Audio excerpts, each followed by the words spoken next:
Dikisahkan di tanah Jawa, tepatnya di daerah Pajajaran, terdapat sebuah kerajaan yang dipimpin oleh seorang prabu yang bernama Puningwangi atau Prabu Siliwangi ke-6. Prabu Siliwangi terkenal gemar berburu. Pada suatu hari, dia berburu, lalu dia tersesat. Hutan ini terlalu misterius. Aku sama sekali tidak menemukan jalan pulang. Apakah aku terlalu jauh masuk ke dalam hutan? Ucap Prabu Siliwangi. Prabu Siliwangi merasa putus asa bagaimana kalau dia nggak bisa pulang. Namun keberuntungan datang. Hei, ada orang selain aku di hutan ini. Syukurlah, pasti dia tahu jalan pulang, ucap Prabu Siliwangi. Prabu Siliwangi mendatangi orang tersebut. Dia terkejut. Ternyata orang tersebut itu seorang wanita yang sangat cantik.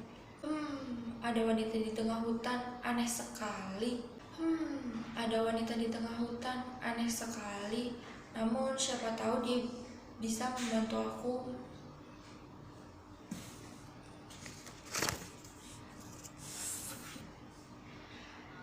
Namun mungkin dia bisa membantu aku. Namun siapa tahu dia bisa benar-benar membantuku, ucap Prabu Siliwangi. Prabu Siliwangi kemudian menyapa wanita tersebut. Maafkanlah jika saya lancang. Sepertinya saya tersesat di hutan ini. Apakah Anda bisa menolong saya? Ucap Prabu Siliwangi. Lalu wanita cantik tersebut menjawab, ada manusia yang tersesat rupanya. Bagaimana bisa kamu tersesat ke dalam jantung hutan ini? Ada manusia yang tersesat rupanya. Bagaimana bisa kamu tersesat sampai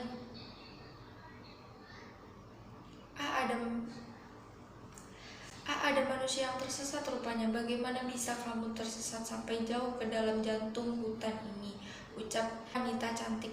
Saya terlalu asik berburu sampai tidak memperhatikan arah. Apakah Anda bersedia menunjukkan arah? Kata Prabu Siliwangi. Aku sudah lama tinggal di hutan ini. Bisa dibilang aku tahu seluk-beluk dari hutan ini. Aku akan menunjukkanmu jalan pulang. Namun aku punya syarat, ucap si wanita cantik.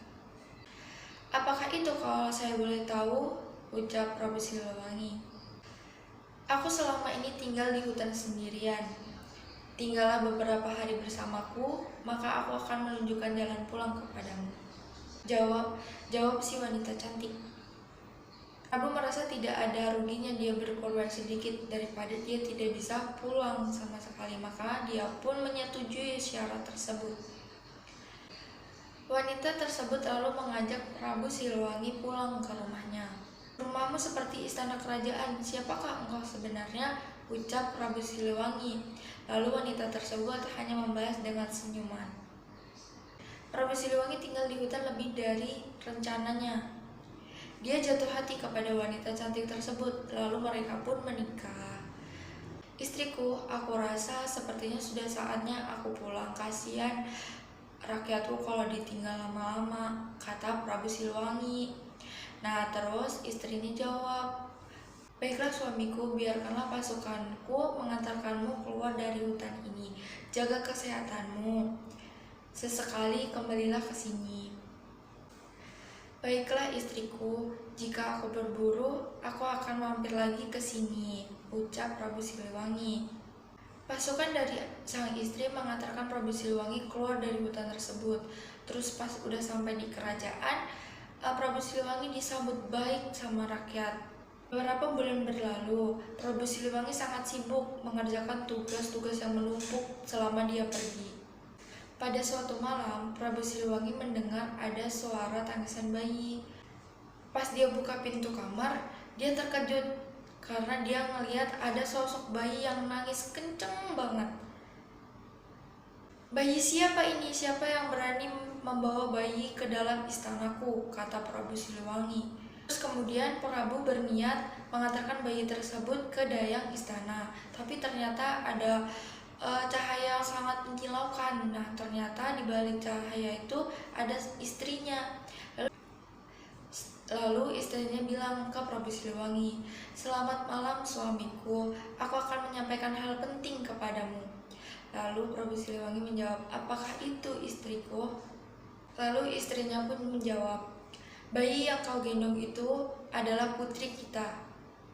Aku mau menitipkannya kepadamu. Rawatlah dia seperti manusia." "Anak Ita, manusia, apa maksudmu?" kata Prabu Siliwangi. "Aku sebenarnya adalah siluman, ratu penguasa hutan.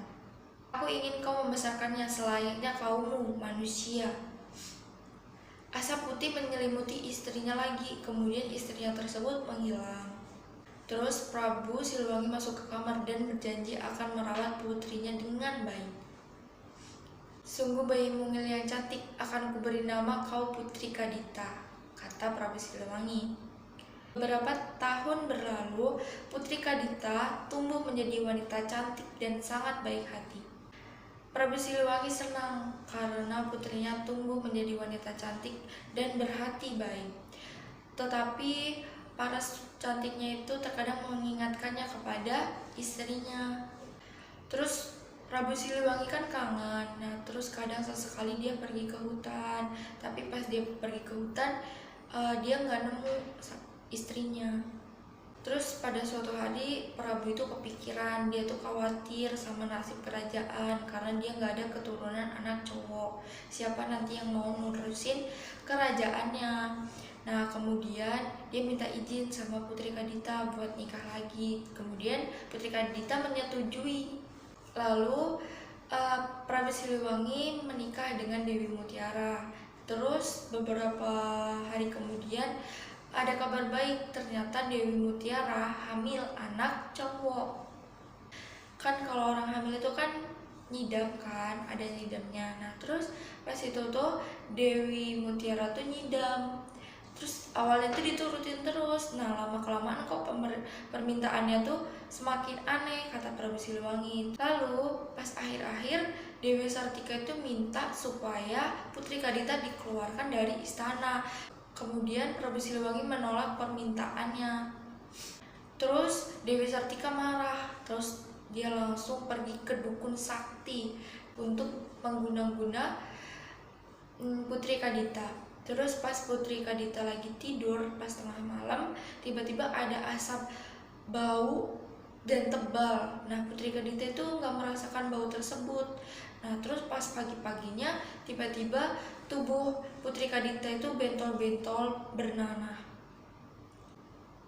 Lalu Prabu Siliwangi memberi perintah untuk memanggil tabib terhebat di dunia. Semua tabib didatangkan dari dunia ini. Ternyata di dunia ini gak ada yang bisa nyembuhin Putri Kadita. Prabu Siliwangi galau lah ya, anaknya gak sembuh-sembuh. Lalu Dewi Sartika membisikkan bisikan jahat agar Putri Kadita dikeluarkan saja dari istana. Kemudian dengan berat hati Prabu Siliwangi mengeluarkan Putri Kadita dari istana. Dia pergi ke Gunung Pombang. Lalu dia tuh tiap hari tuh berdoa, "Ya Tuhan, sembuhkanlah aku, sembuhkanlah aku, sembuhkanlah aku," selama berbulan-bulan.